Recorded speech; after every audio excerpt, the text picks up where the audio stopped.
allez-vous? Alors moi, ça va, ça peut aller. J'étais un petit peu malade, mais aujourd'hui, ça va beaucoup mieux. Alors moi, je suis contente d'être là devant vous, de revenir avec une nouvelle vidéo. C'est une vidéo que je n'ai pas l'habitude de faire, qui est un petit peu exceptionnelle, mais voilà, je suis vraiment contente de la faire.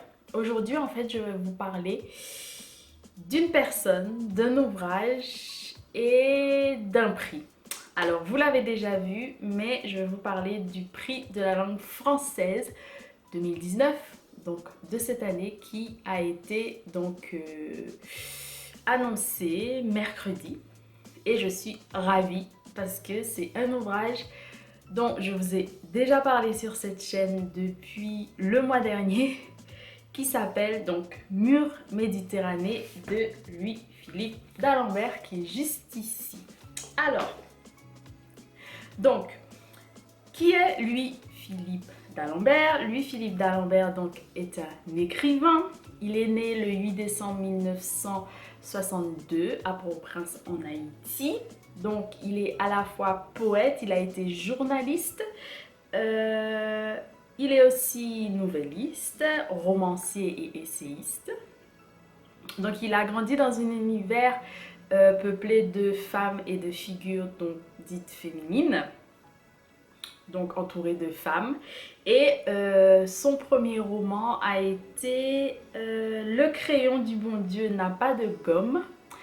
Je vous mettrai une photo si j'en trouve juste ici. Et ici, il va parler en fait d'une enfance bercée principalement par la religion, donc une enfance très religieuse. Il vit actuellement entre Paris, Port-au-Prince et Berlin. Et j'ai eu la chance de le rencontrer donc il y a quelques semaines. C'était, je vais vous dire ça plus exactement, c'était en septembre, le 7 septembre. Donc c'était lors d'une dédicace, d'une rencontre dédicace dans une librairie à Paris. Voilà, pour cet ouvrage. Et moi, j'avais déjà lu un autre ouvrage de lui, donc je le connaissais, j'avais beaucoup entendu parler de lui. Mais le seul ouvrage que j'avais déjà lu, c'était Carrefour dangereux. J'en parle, je crois, dans une vidéo, mes lectures spéciales, voilà, pour une saison, une période. Et du coup, j'ai lu cette petite nouvelle qui m'avait beaucoup plu, qui sont donc des éditions C3 éditions. Et voilà, c'est comme ça que je l'ai connu et vraiment connu sa plume. Il a écrit d'autres œuvres, évidemment, comme je vais vous en citer quelques-unes, mais il y en a beaucoup, il y en a bien plus, il y a beaucoup d'autres œuvres, comme Avant que les ombres s'effacent, je crois, Les dieux voyagent la nuit, L'autre face de la mer, Balade d'un amour inachevé, je crois, et Noire blessure. Voilà. Il a eu également pas mal d'autres prix avant ce prix-là, donc le prix de la langue française de l'année 2019, qui a été décerné en fait et qui sera remis, on va dire plutôt, lors de la foire du livre à Brive. Donc il a reçu le prix de la poésie de la ville d'Angers il y a quelques années, le prix RFO du livre en 1999, le prix Tidmonnier en 2013 et enfin le prix Orange du livre en 2017, il me semble. Voilà. Je suis super contente donc de vous annoncer tout ça. N'hésitez pas à me dire si vous connaissez l'auteur, si vous avez lu pas mal d'ouvrages de lui. Moi je pense que je vais essayer de remonter un peu et de lire pas mal d'ouvrages. Ce qui m'intéresse c'est le premier, par exemple, Le crayon du bon Dieu n'a pas de gomme. On le dit souvent, mais c'est vrai que les auteurs haïtiens ont une façon de donner des titres très évocateurs, très significatifs, très intéressants. Voilà, donc je vais essayer de remonter et relire tout ça. Et aujourd'hui, j'aimerais vraiment vous parler du livre qui a reçu le prix cette année, qui était sur la première liste de la sélection du prix Goncourt. Donc c'est pour ça aussi que j'étais très ravie de le lire, et parce que je l'avais vu passer en librairie. Donc, Mur Méditerranée. Moi, je vous en ai déjà dit, voilà, j'ai déjà parlé et dit pas mal de choses sur cet ouvrage. Et aujourd'hui, on va avoir la chance de laisser l'auteur parler de son ouvrage lui-même. Donc je vous laisserai donc une vidéo que j'avais filmée précédemment lorsque je l'avais rencontré. Je vous laisse avec cette vidéo et bien évidemment je vous dis à très bientôt pour une nouvelle vidéo. Voilà. L'histoire d'un bateau qui a été recueilli ou sauvé par un pétrolier danois en Méditerranée en 2014, donc en juillet 2014. Donc je suis tombé sur l'histoire, je me dis tiens, ça n'a pas fait beaucoup de bruit en France du tout, mais ça a fait beaucoup de bruit au Danemark parce que le bateau a été sauvé par un pétrolier danois, et en Italie parce que les rescapés, les réfugiés avaient été acheminés vers l'Italie. Donc pourquoi ça m'avait frappé, comment dire, c'est d'abord parce que quand on a annoncé, on a lancé le SOS, ça a été lancé par l'autorité portuaire italienne.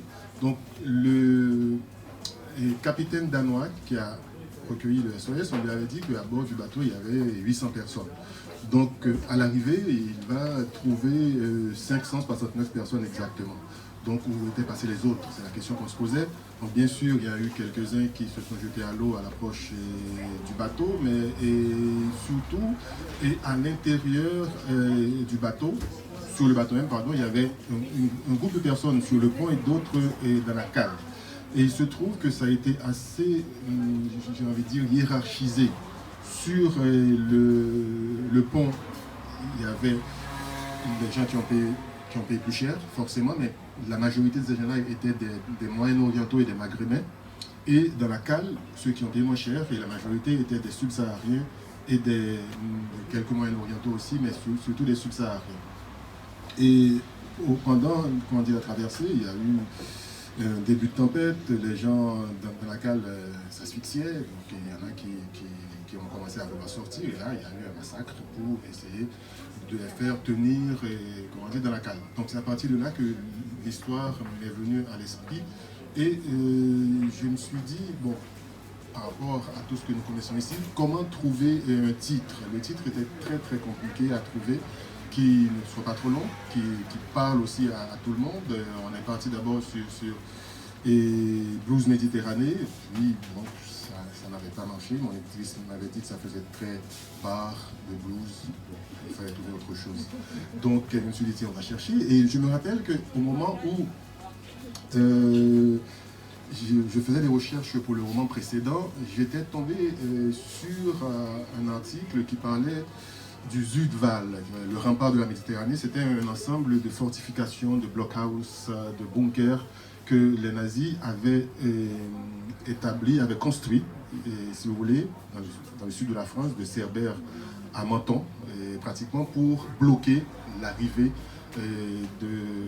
des Alliés. Donc, l'idée de mur, de rempart, c'était très intéressant. À ce moment-là, j'ai trouvé le titre. Mais pour en revenir à mon bateau, j'ai imaginé ce qui était très important, et l'histoire de 3 femmes. Donc, il est vrai que j'avais pas mal d'informations en italien, pas mal d'informations que j'ai recueillies par ailleurs, mais je voulais mettre des personnages de chair et de sang. J'ai imaginé l'histoire de 3 femmes sur ce bateau-là. 3 femmes qui viennent de 3 horizons différents. Il y en a une nigériane, il y a une érythréenne et une syrienne d'Alep. Donc 3 horizons différents, 3 presque ethnies différentes et 3 religions différentes aussi. Elles sont, comme on dit, chacune d'une religion différente. Mais 3 femmes avec, comme on dit, chacun son petit caractère, hein, pour ne pas dire son caractère très très fort, et qui dès le départ, dès la montée sur le bateau, parce que le roman commence comme ça, immédiat stress, ça dit sous la montre, et on voit les personnages en train de monter sur le bateau, et puis il y a la Syrienne qui, elle, se met sur la passerelle, qui ne veut pas bouger, et puis qui a failli se faire écharper par la Nigériane. Donc il y a un début de bagarre entre ces 3 femmes-là. Et donc une fois que j'ai eu ces 3 femmes avec leur histoire différente, donc il fallait que chacune de ces femmes raconte quelque part son histoire. Donc, parce que je ne voulais pas raconter l'histoire à partir d'ici, de l'Europe, du point de vue européen. Je voulais le raconter à partir de là-bas. Donc, c'est-à-dire qu'on voit ces femmes, comment ce qu'elles ont eu comme vie, ce qu'elles avaient comme rêve. La Nigériane voulait devenir avocate, par exemple, et l'Érythréenne voulait devenir institutrice. La Syrienne était déjà établie dans sa vie, c'était une bonne bourgeoise syrienne qui travaillait, son mari travaillait, qui gagnait très bien sa vie. Et puis, jusqu'au moment où le déluge de bombes va s'abattre sur Alep, donc ils vont rester là plusieurs mois terrés dans des caves pour survivre, jusqu'à ce qu'ils décident finalement, comment dire, de partir. Donc, et à côté de ces trois personnages principaux, j'ai mis un certain nombre de personnages secondaires. Donc, la Syrienne va venir avec son mari et ses deux filles. Et Shoshana va venir avec une amie qui s'appelle Rachel. Les deux sont leur caractère assez joyeuse, toutes les deux. Elles rigolent tout le temps. Et il y a aussi de l'humour dans ce livre-là. Il y a des passages très durs, mais il y a aussi beaucoup d'humour. Et ensuite, l'Érythréenne, elle, c'est une petite, elle est très très frêle, très mince, mais vous connaissez peut-être l'histoire de l'Érythrée où il y a un service militaire obligatoire à rallonge. Il y a des gens qui restent 20 ans à faire service militaire. Et c'est le même prix, j'ai envie de dire, pour les hommes comme pour les femmes. Donc là, au moins, on est dans l'égalité des sexes. Donc les deux, hommes et femmes, font autant d'années de service militaire. Si on a un peu de chance, on va y échapper. Et puis, donc, elle, c'est une espèce, comme je dis souvent, elle est une petite teigneuse. Elle-même, elle s'auto-définit comme s'aimant la teigne. Une petite teigneuse, elle ne lâche rien. Et moi, je l'appelle une Astérix en jupon, parce qu'elle est toujours là, toujours sur la bagarre, toujours en train de vouloir se battre. Et puis Dima, bonne bourgeoise, assez raciste, un peu avec ses réflexes de classe aussi, etc. Et les trois vont se retrouver sur ce bateau-là, comme je l'ai dit et au départ. Mais je me suis inspiré aussi bien des articles que j'ai lus que des témoignages que j'ai recueillis. Il y a eu beaucoup de témoignages donc pour essayer de construire ces personnages-là.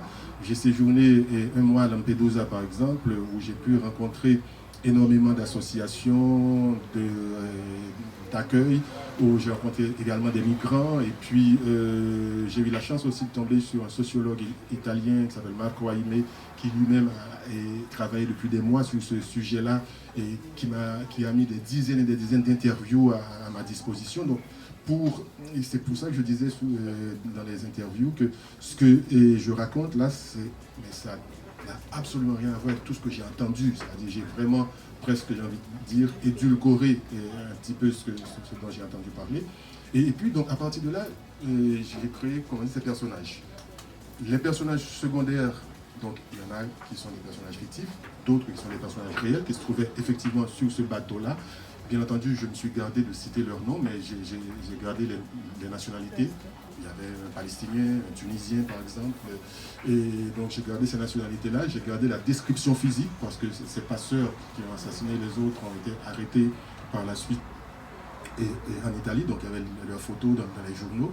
Et donc ces personnages-là se retrouvent aussi dans le roman. Et c'est comme ça que comment dire, j'ai écrit. Mais pourquoi j'ai voulu comment dire, garder, ou plutôt introduire la vie d'avant? Parce que sinon, je risquais de tomber dans un roman avec beaucoup de pathos ou avec beaucoup d'accusations, si vous voulez. Ce n'était pas ça l'idée. Et moi, ce que je voulais, c'est de voir des personnages qui partent de quelque part, qui sont amenés, qui sont poussés à partir, qui sont contraints de partir sans avoir décidé. Donc je ne voulais pas vraiment distribuer des bons points à X ou à Y, c'est-à-dire que c'est suivre le mécanisme, dire comment elles ont fait, comment elles en sont arrivées là. Et de montrer aussi, pour éviter de tomber tout le temps dans le pathos, et de montrer leur vie, ce qu'elles avaient avant comme vie, comme rêve, et pourquoi elles ont fait ce chemin-là. Et puis, en gros, on dit, voilà, c'était ça. Et ce que je voulais dire d'autre par rapport à ces femmes, c'est-à-dire une fois qu'elles sont là, elles sont dans le, comment dire, sur le bateau. Donc, je vais suivre la progression du bateau vers la Méditerranée. Et puis, à chaque fois, je reviens sur la vie des trois personnages. et ainsi de suite. Et bon, je ne vais pas tout vous raconter, sinon vous n'allez pas acheter le livre. Donc, voilà. Mais j'ai essayé aussi, comment dire, j'essaie autant que faire se peut de rester collé le plus possible à la réalité. C'est-à-dire que ce que ces gens ont vécu, ce qu'on a pu me raconter, ce que j'ai pu lire et aussi, et surtout montrer, surtout moi j'y tenais vraiment, que ces gens-là avaient une vie avant, que ce n'était pas leur rêve de partir, ce n'était pas leur rêve de venir, et chacun avait une vie qui s'enracinait quelque part et dans leur pays, dans leur milieu, et puis finalement elles ont été contraintes de partir. Mais une fois qu'elles ont pris cette décision-là, c'est des femmes très déterminées, et là elles se sont dit il faut qu'on aille jusqu'au bout. Et jusqu'au bout, est-ce qu'elles vont arriver jusqu'au bout? C'est tout ce qu'il y a à voir aussi dans le livre, mais toute la tension pour moi, comment dire, venait de là, quoi. Voilà en gros ce que je peux dire très rapidement du roman.